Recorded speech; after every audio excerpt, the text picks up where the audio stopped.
Hari ini kita bakal ngebahas Dart untuk week kedua dari Flutter Bootcamp. Perkenalkan, nama saya Alfredo Wijaya Iskandar. Saya sebagai mobile facilitator di minggu ini. Minggu ini kita bakal bahasa pemrograman yang dipakai untuk Flutter, yaitu Dart. Dart. Jadi Dart itu asalnya dari sebuah client optimized language for developing fast apps on any platform. Its goal is to offer the most productive programming language for multi-platform development, paired with a flexible execution runtime platform for app frameworks. Nah, jadi si Dart ini tujuannya tuh biar kita bisa bikin aplikasi di multi-platform, kayak di web, di mobile, sama di Windows gitu. Nah, di Dart itu dia object-oriented programming, mirip kayak Java. Jadi beda sama JavaScript atau TypeScript. Mereka tuh bukan scripting language. Habis itu dia itu type safe language. Artinya semua variabel yang kita declare itu harus punya data types-nya. Nggak bisa kita nggak kasih. Contohnya kayak string name.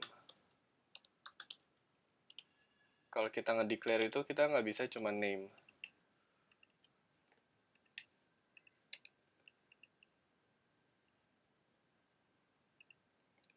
Begitu.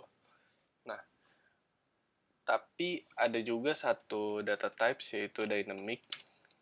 Dynamic itu dia kayak any kalau di JavaScript. Jadi dia bisa string, bisa integer, bisa boolean juga begitu. Habis itu dia punya null safety. Null safety itu artinya semua variabel itu sebisa mungkin nggak null. Gitu. Jadi pas kita ngedeclare tuh kita harus ngedeclare kayak gini, atau misalnya kalau number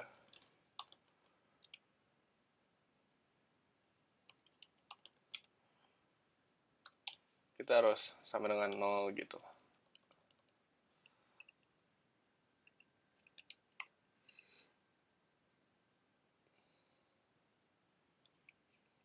Nah, kalau kayak gini doang dia error kan.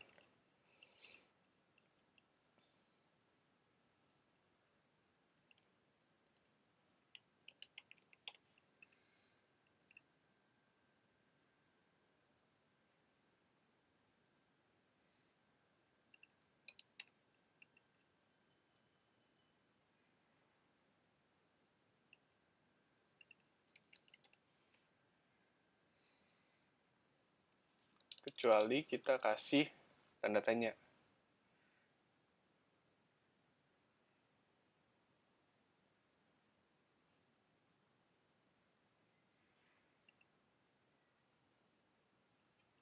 Oh, kalau di sini error. Kalau di Dart, di Flutter-nya itu bisa setahu saya.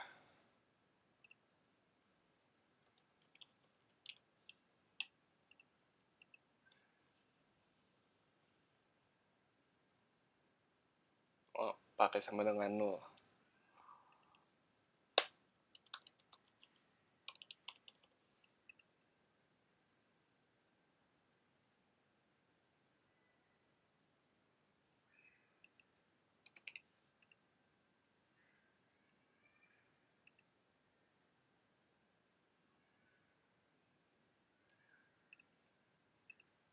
Tanda tanyanya di depan ternyata. Begini.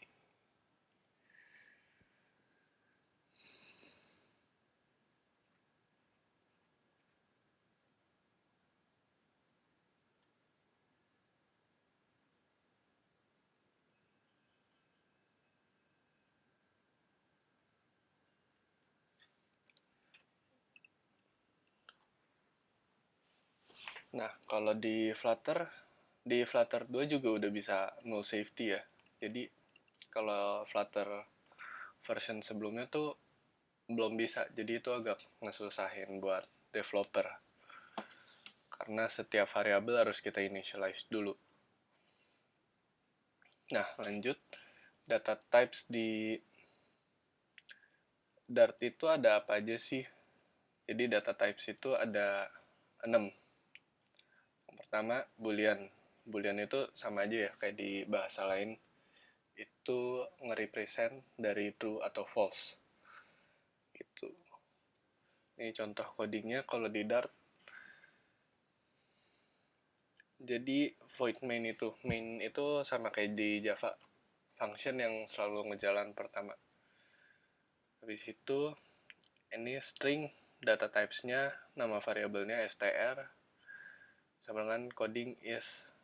Terus sama juga data types, ini nama variabel, ini value-nya fun. Jadi di sini dia ngebandingin si string sama string 1 itu value-nya sama atau enggak. Gitu, print val. Jadi nanti hasilnya bakal false. Yang kedua, kita ke string. Sama juga kalau string itu represents a sequence of characters.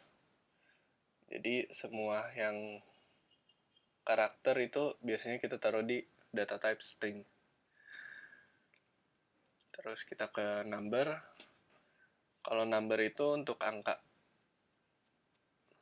Sama kayak pemrograman lain ya, data types-nya. Di sini ada int sama double. Double itu untuk float yang pakai koma-koma. Itu.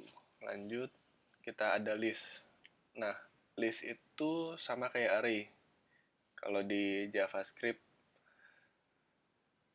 kalau di Dart kita sebutnya list. Is used to represent a collection of objects. It is an ordered group of objects. Nah, objek di sini tuh bukan harus objek yang pakai kurung kayak gini sih. List of strings itu juga string udah termasuk ke objects-nya. Nah, ini contohnya. Di sini data types-nya, nama variabelnya gdsc sama dengan new list 4. Berarti dia bikin list baru yang isinya 4. Nah, ini typo ya, harusnya kurung 0. Juga harusnya kecil. Nah, nanti kalau di print ini munculnya Google Developer Student Clubs gitu. Lanjut kita ke map. Nah, map ini mungkin yang beda dari program lain. Pengertiannya, the map object is a key and value pair. Key and values on a map may be of any type. It is a dynamic collection. Contohnya. Nah, jadi kalau map ini tuh dia sepasang key sama value kayak objek. Kurang lebih kayak objek sih. Ini contohnya kita bikin map gdsc, terus kita masukin key-nya yang first, value-nya Google. Dan seterusnya, first, second, third, fourth. Ini kalau di print bakal muncul Google Developer Student Clubs juga. Cuman bedanya kalau yang tadi tuh dalam bentuk array, ini dalam bentuk objek. Ini contoh coding di Dart, nggak beda jauh sama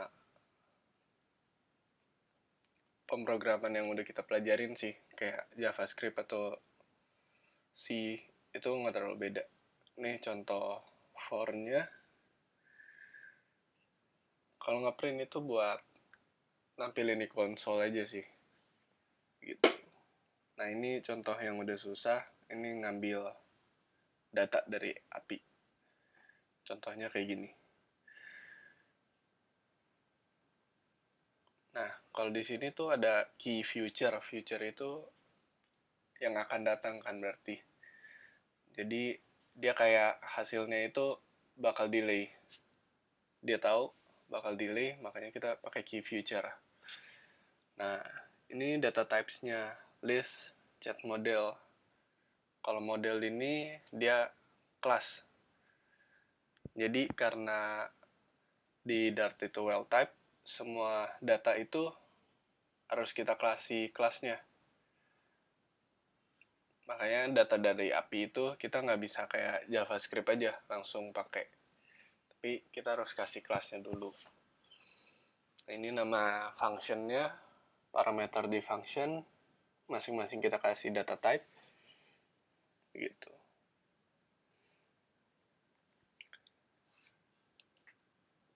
Oke, paling... Nah, untuk bikin model tadi, biasanya pakai app.quicktype.io. Di sini kita pilih language-nya Dart. Di situ ini JSON.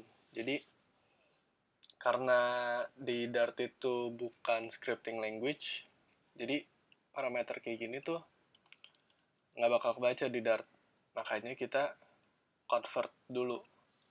Nah, jadi biasanya kalau di project kita paste response dari API, responsnya kayak gini contohnya. Habis itu ini tuh otomatis dari si IO-nya. Nah, bagian ini yang kita mau pakai. Biasanya kita tinggal copy, habis itu kita masukin ke folder project kita. Nah, ini tuh nama dari model yang kita mau bikin. Tuh. Nah, makanya di sini tuh ada chat model kalau kalian perhatiin. Chat model tuh asalnya dari kayak gini. Tuh. Nah, compiler yang biasa dipakai buat Dart namanya dartpad.dev. Ini official dari Dartnya. Jadi lumayan sih buat kita belajar Dart. Tapi kurang lebih Dart itu sama kayak bahasa lain ya. Jadi buat kita nggak terlalu susah lagi buat lanjut belajar ke Flutter. Next, kita bahas ke if statement di Dart. Ini kurang lebih sama kayak pemrograman lainnya bahasanya. Yang pertama kita punya if. Sini kita bisa bikin suatu integer.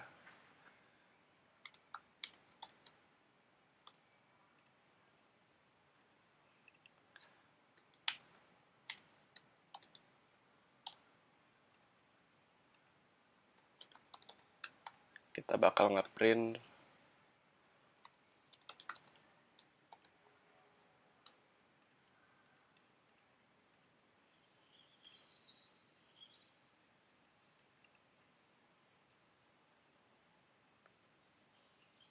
nah, jadi ya sama ya kayak bahasa lain if-nya kayak gini, terus ada else-nya.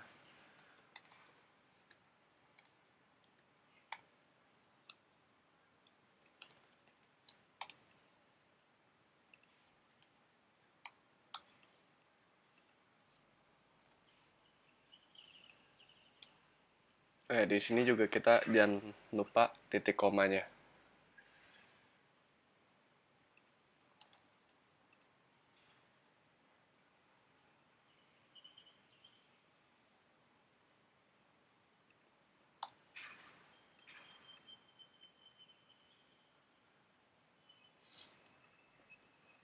Nah, setelah if else ini, if else bisa juga di nested ya.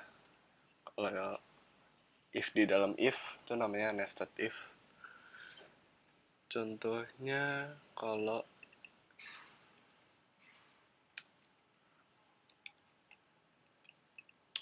di sini kita masukin if lagi.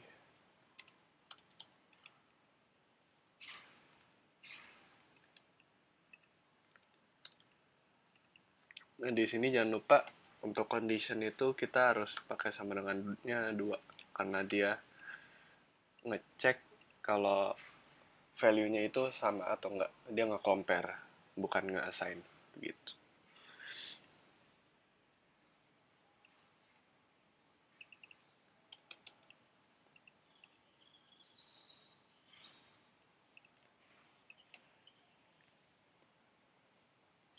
Terus biasanya untuk pemrograman yang paling efektif itu pakai ternary sih. Jadi ini conditionnya.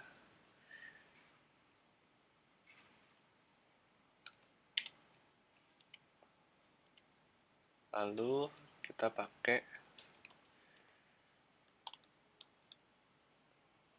kondisi 1 sama kondisi 2.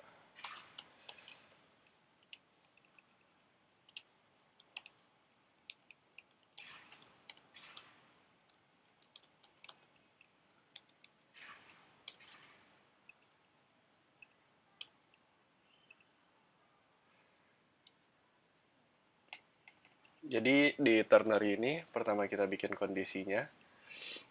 Habis itu kita kasih operator tanda tanya. Habis itu ini condition kalau true, ini condition kalau false dari kondisi ini. Misalnya di sini kita pakai 11. Dia bakal keluarnya false begitu.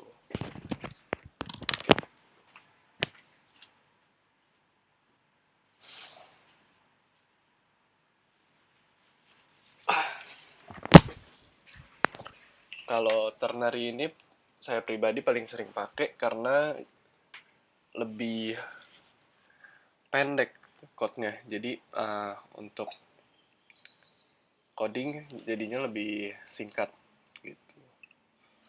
Nah, ini biasa kalau udah programming di project kita bisa kasih kayak gini.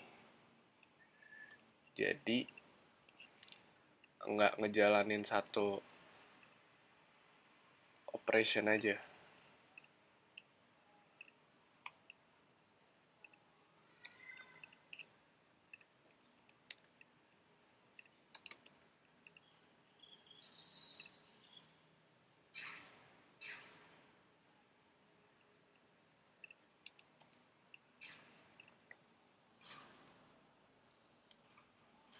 Nah, jadi kalau pakai bracket yang keriting terus kita kasih koma, kita bisa bikin banyak banyak perintah gitu. Ini juga berlaku kalau di Flutter itu untuk widgets-nya. Jadi biasanya kita pakai state, si state A sama dengan 10. Kalau iya, nampilin widgets yang kita mau. Kalau enggak, tampilin widgets yang enggak sesuai kondisi si A sama dengan 10.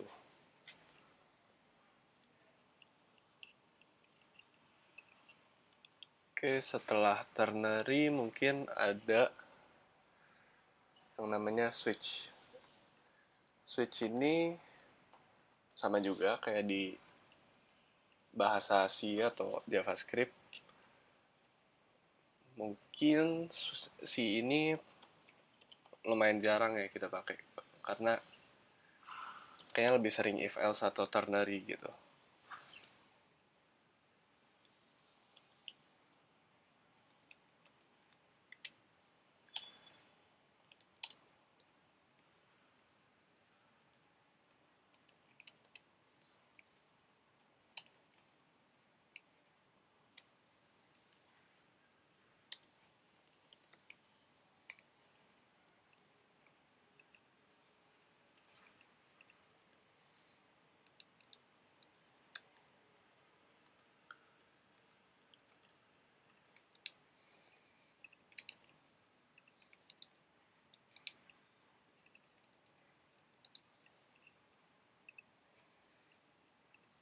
Nah, kalau di Dart untuk komen itu kayak gini ya, pencet komen garis miring. Sama sih kayak JavaScript. Nanti dia bakal bentuknya kayak gini.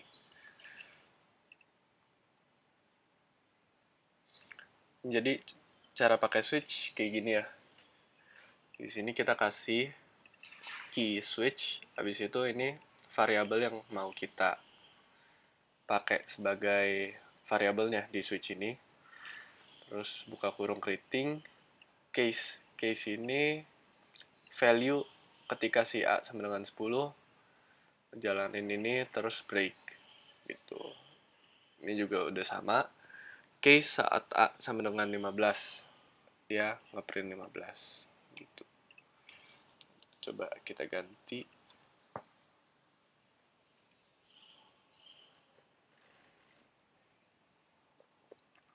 Jadi kayak gitu ya, kalau di switch sama aja sebenarnya. Jadi buat kita ngebahas ulang aja sih tentang programming dasar. Oke, mungkin sekarang kita lanjut ke for.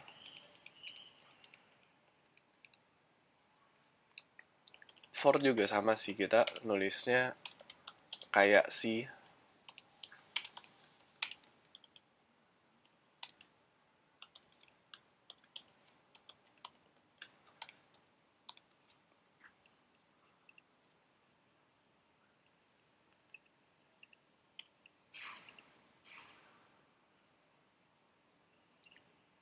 Jadi sama persis, ini cuman beda di printnya aja sih. Begitu. Nah, mungkin yang sering kita pakai di sini tuh ada namanya type def kalau nggak salah.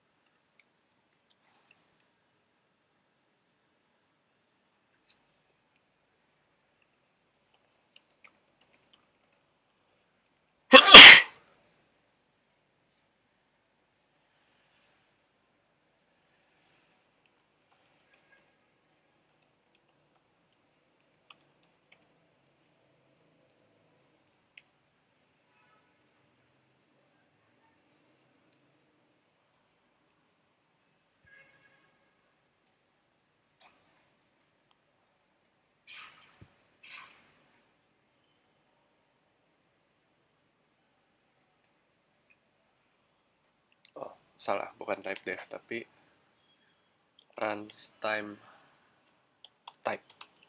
Coba.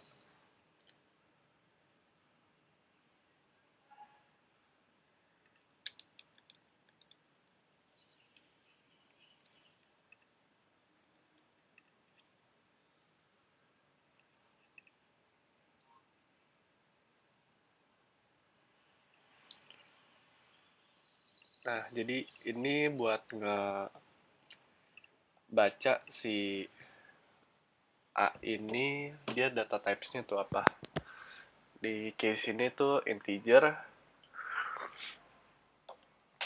Ini tuh berguna ketika kita mau integrasiin data ke backend. Kadang di backend require-nya string, kita kasihnya integer, itu bakal bahaya sih. Jadi amannya kita ngecek dulu pakai si property runtime type ini.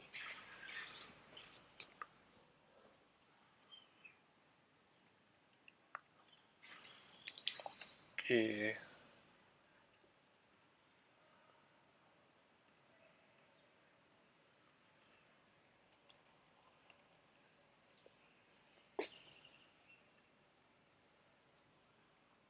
Jadi di Dart ini punya banyak properti juga sih, nggak cuman runtime type. Sama kayak bahasa lain, di sini tuh ada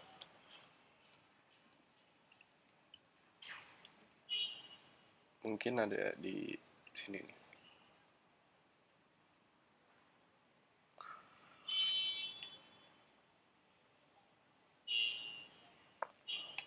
Bukan.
Nah, ini dokumentasi resminya dari Dart. Di sini ada kayak dot length, mana tadi? Di sini buat ngehitung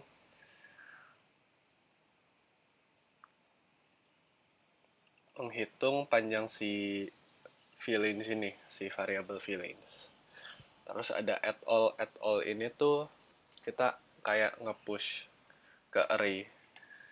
Tapi kalau add all itu untuk yang array-nya lebih dari satu. Kalau add doang berarti satu gitu.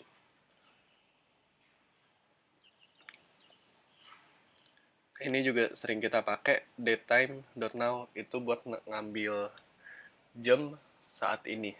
Oh, bukan jam sih, waktu. Tapi biasanya waktunya tuh UTC-nya masih 00, jadi harus kita convert ke plus 7 kalau di Jakarta.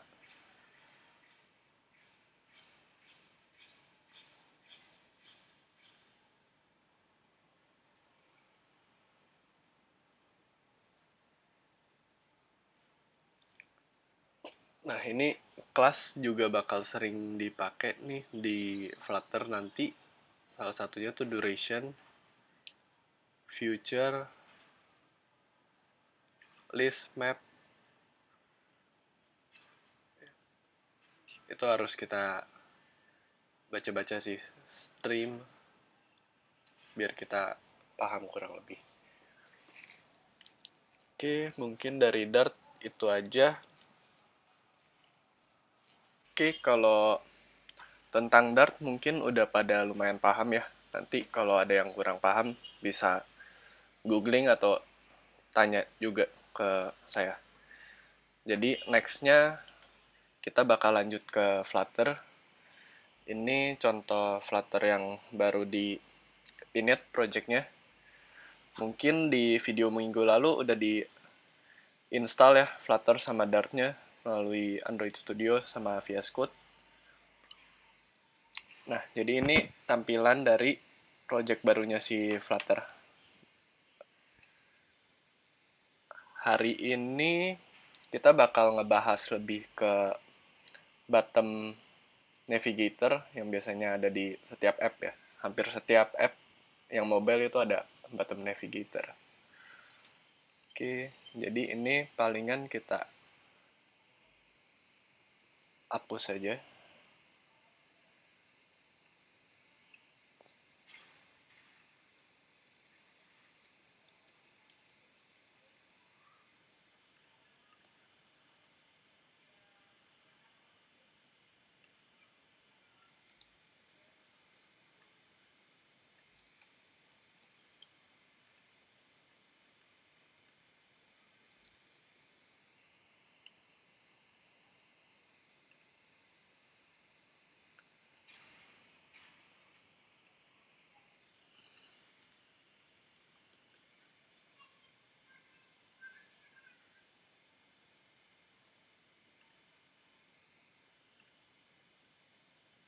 Oke, yang ini dibiarin dulu, nggak apa-apa.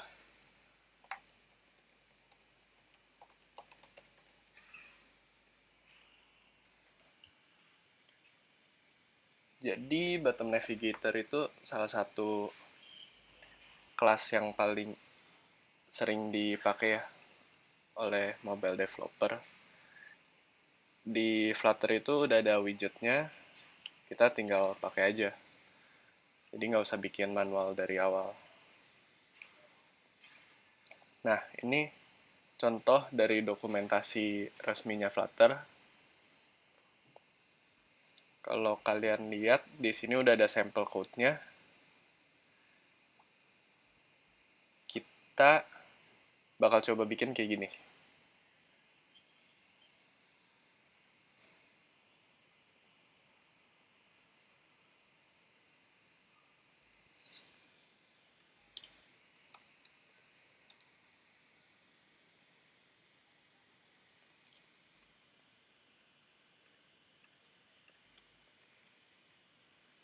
Nah, kalau kalian lihat, kita ketik BO aja tuh udah muncul bottom navigation bar. Berarti Ini tuh udah salah satu properti dari si scaffold. Nah, di sini kita cari lagi bottom navigation bar. Nah, kalau kuning tuh ini widget dari si Flutter. Gitu. Sama contohnya kayak di sini. Ini biar gampang bisa kita copy bagian ini. Terus kita paste aja. Nah, ini tuh yang merah-merah tuh harus kita paste juga tuh function ini on item tab. Kita taruhnya di dalam stateful widget ya, jangan salah.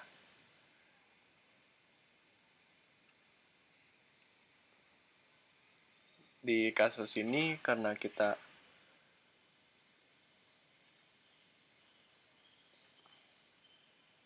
ngikutin template dari Flutter, jadi taruhnya di sini.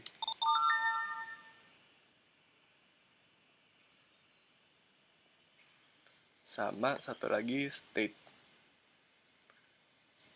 selected index. Nah,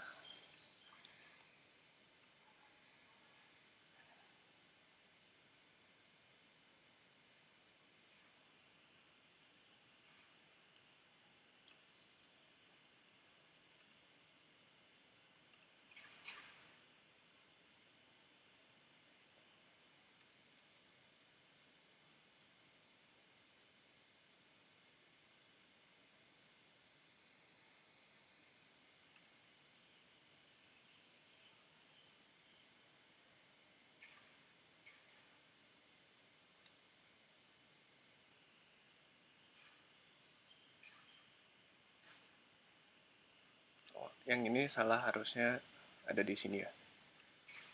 Oke. Ini juga. Nah, kalau kayak gini udah aman.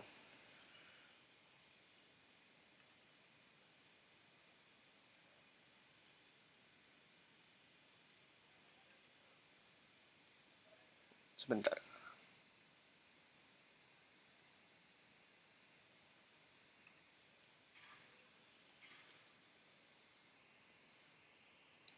Oke.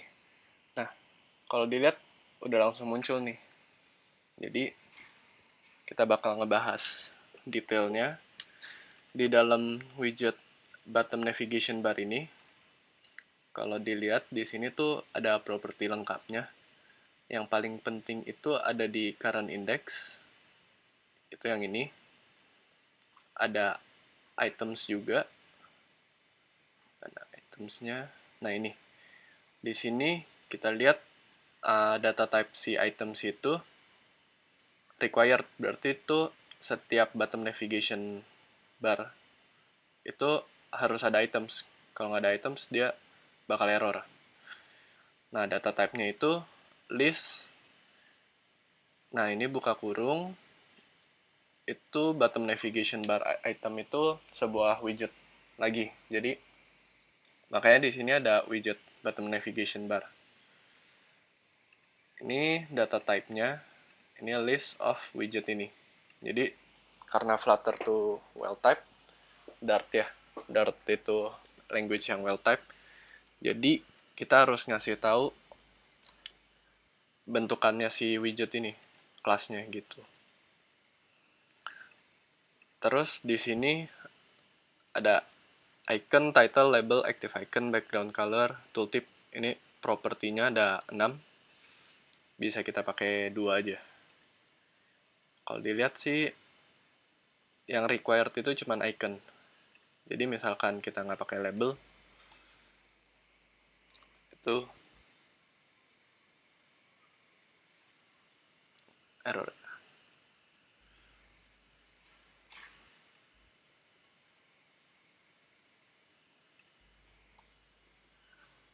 Nah, kalau nggak pakai icon, dia langsung error sih.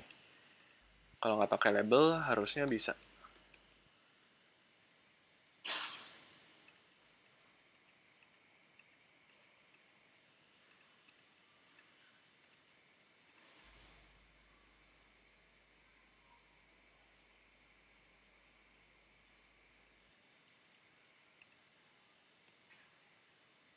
Oh, ini muncul error juga. Berarti harus pakai label ya. Nah, ini kalau kita pencet belum bisa, padahal udah pakai property on tab. Nah, jadi selected index itu buat ngasih tahu item mana yang lagi aktif sekarang.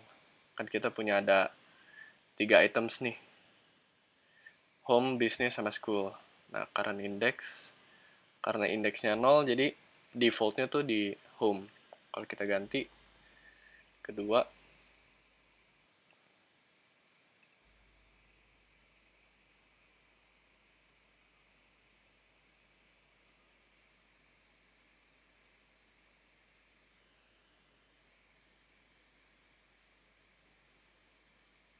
dia pindah ke school. Begitu. Yang error tadi itu kayak catch aja sih dari label tadi yang kita coba hapus.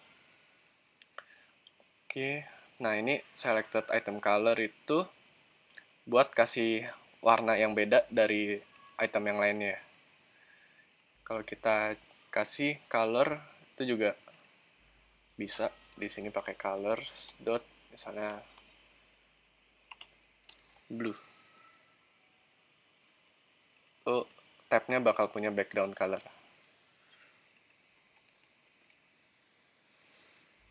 Enaknya Flutter itu semua properti udah lengkap ya. Kalau di hover itu udah kelihatan, tinggal kita ngertiin cara bacanya. Nah, di sini tuh udah ada on tab. On tab itu apa sih?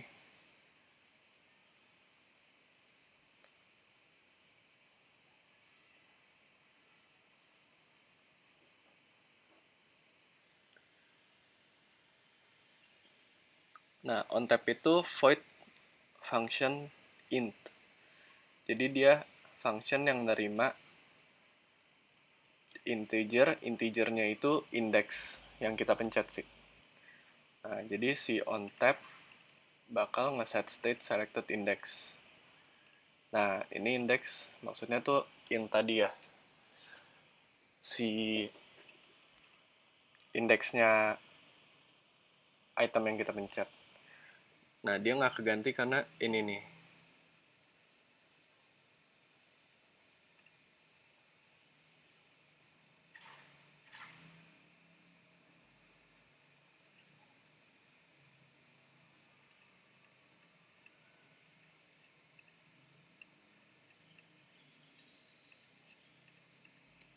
Nah, penyebabnya karena override-nya ada di atas ya, harusnya di atasnya si widget build.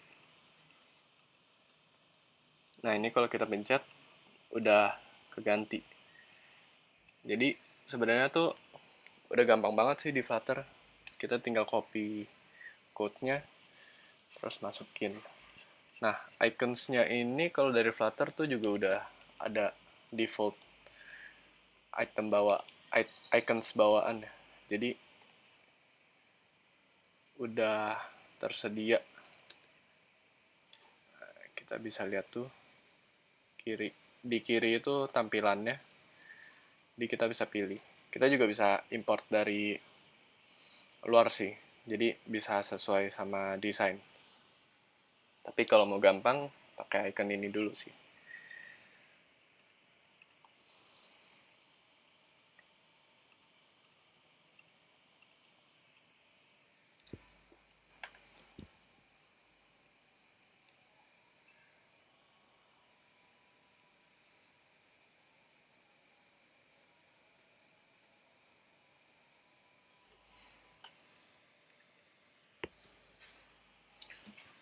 Nah, kalau kita lihat ke sini, pas kita pindah halaman, indeksnya tuh berubah.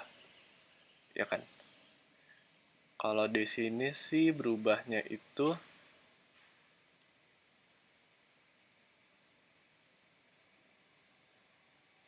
karena teksnya aja.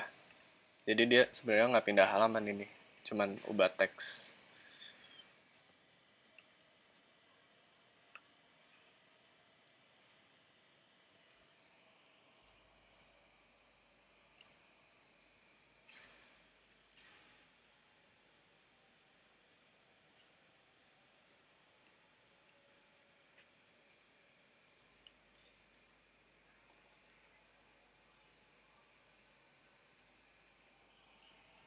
Nah, kalau kita mau pindah halaman, sebenarnya nggak beda jauh sih sama ini. Ini coba kita copy dulu.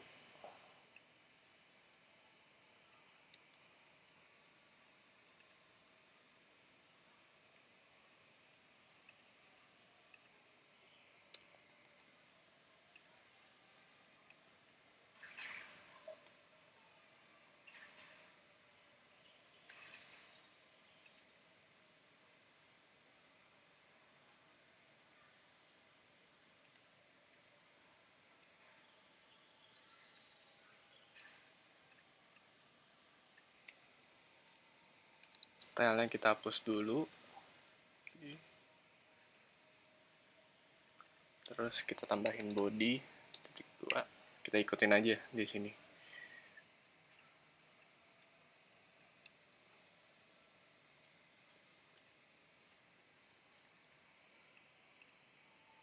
Nah, ini udah muncul. Jadi caranya itu di sini kita bikin list of widget, namanya widget options, yang isinya adalah sebuah teks. Nah, di sini karena kita taruhnya widget, itu nggak harus teks. Bisa aja kita wrap si teks ini ke dalam kontainer.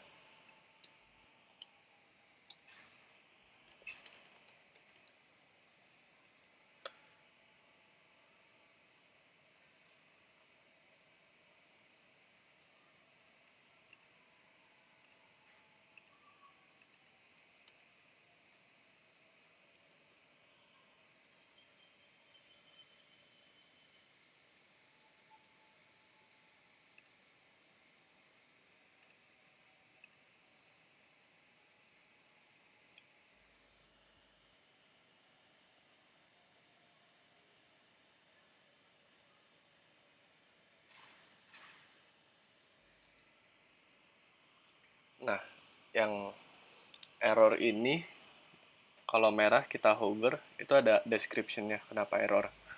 Di kasus ini dipanggil karena ada cons. Jadi kalau cons itu semuanya harus sama kan. Coba kita pakein container semua.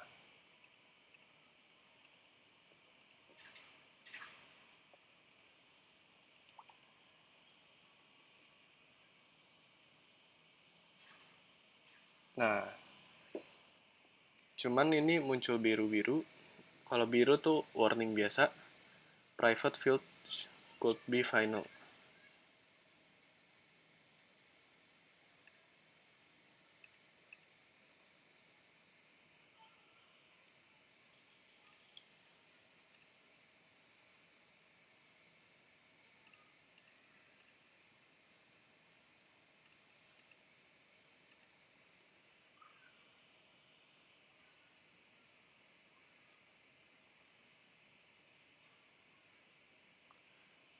Nah, kalau yang biru ini karena kontainernya kita nggak kasih properti apa-apa, dia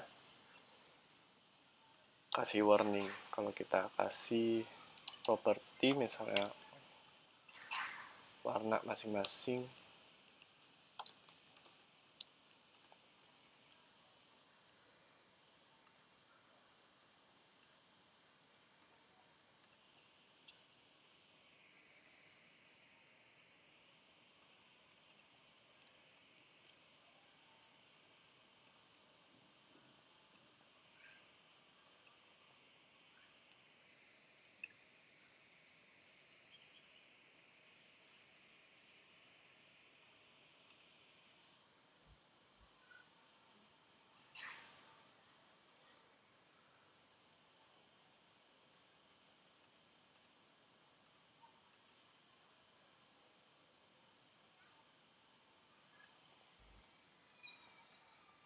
kayak harus di hot restart dulu ya. Jadi biasa Flutter tuh kalau nggak berubah, kita pencet yang hijau ini buat hot restart.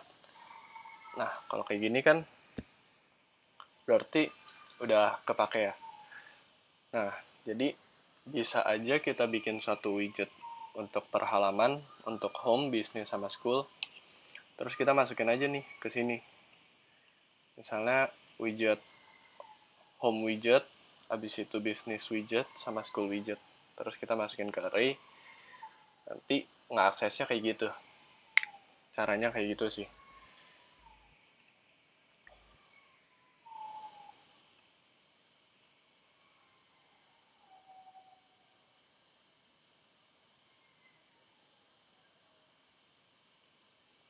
Nah, ini ada contoh lagi.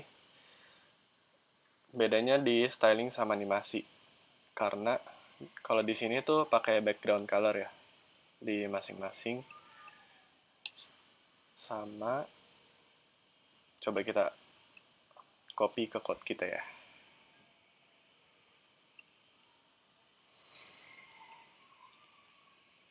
Itu di item, di masing-masing item.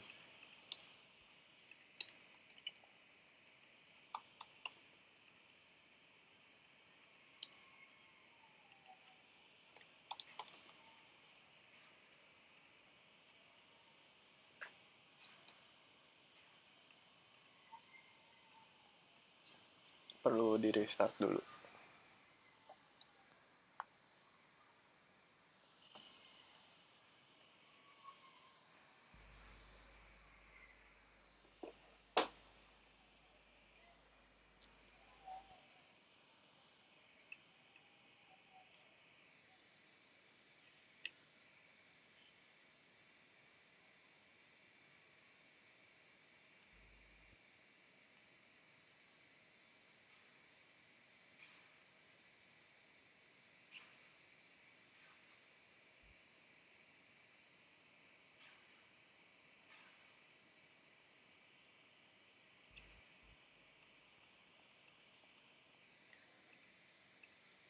Masih nggak berubah ya.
Kalau di sini kita baca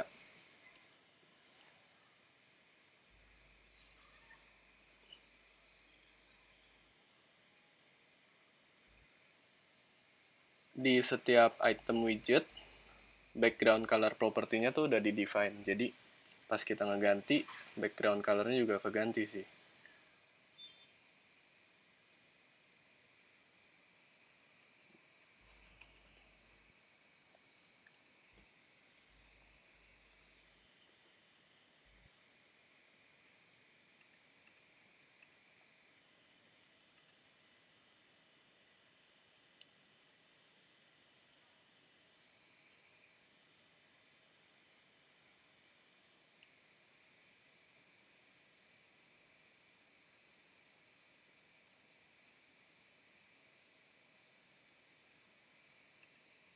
Coba kita copy dulu ya semuanya.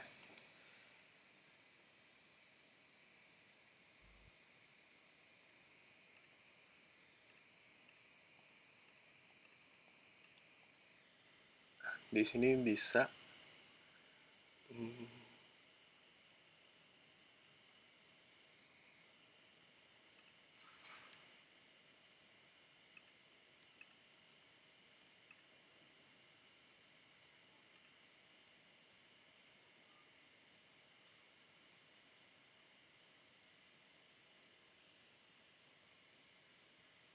mungkin ada typo atau apa ya tadi. Tapi cara kasih warnanya dari sana. Nah, animasinya ini udah bawaan dari Flutter sih. Nah, kalau diperhatiin, kalau di emulator tuh sedikit laggy ya. Nah, itu bukan karena Flutternya lemot, tapi karena sebenarnya tuh kita di mode debug. Jadi, Flutter tuh juga ngejalanin ini semua. Ini namanya DevTools-nya. Di sini kita bisa lihat memory, network, console.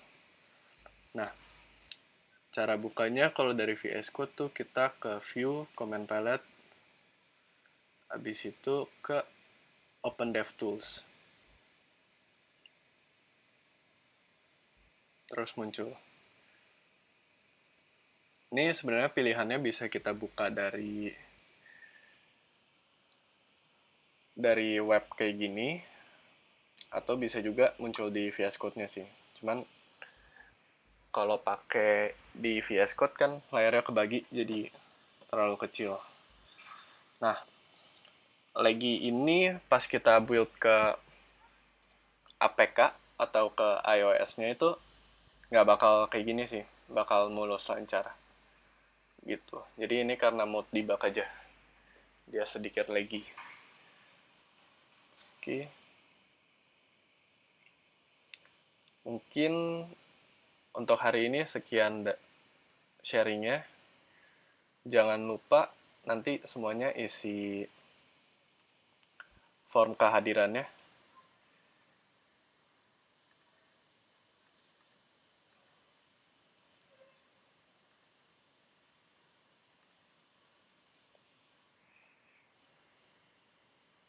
Oke, buat teman-teman ini bisa di-scan aja, atau kalau nggak bisa di-scan melalui link ini. Jangan lupa, karena itu syarat buat dapat kelulusan dari GDSC nanti. Oke, thank you teman-teman semua.